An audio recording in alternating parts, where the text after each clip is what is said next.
Setelah sempat tidak ikut pada gelaran Liga 3 Sumatera Barat tahun 2021, PSKA Agam dipastikan kembali ikut serta pada ALEK tahunan PSSI Sumbar yang akan dilaksanakan medio 2022 ini. Demikian dipastikan Bupati Agam Andri Warman saat menghadiri final turnamen IKABA Cup 1 di Batu Taba Ampe Angke, Kamis 13 Mei 2022. Disebabkan pandemi COVID, pemerintah Kabupaten Agam tidak bisa mempersiapkan tim untuk Liga 3 2021.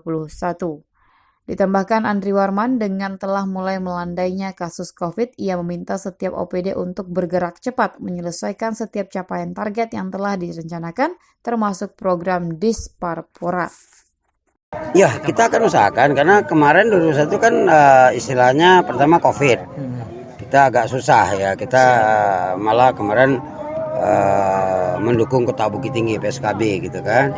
Nah, besok kita akan tim dari Dinas Pariwisata dan tentu akan menyiapkan tim kalau bisa ikut kejuaraan yang diselenggarakan oleh Liga 3 Provinsi Sumatera Barat barangkali gitu kan. Ya. Terima kasih. Karena kami selaku kepala daerah dengan sudah mulai melandainya COVID ini 2022 akan bergerak lebih capek lagi. Batang tuh terbelenggu dengan COVID. Berarti dikunci 2022 PSK ikut Liga 3 ya Pak? Ikut. Oke, Ikut insyaallah. Itu bulan apa? Itu bulan Oktober bulan apa? Yes, biasanya September Oktober. September Oktober ya, seperti tahun lalu lah. Tahun lalu kan kami support di awal Anda satu, support tetangga Bukit Tinggi gitu kan.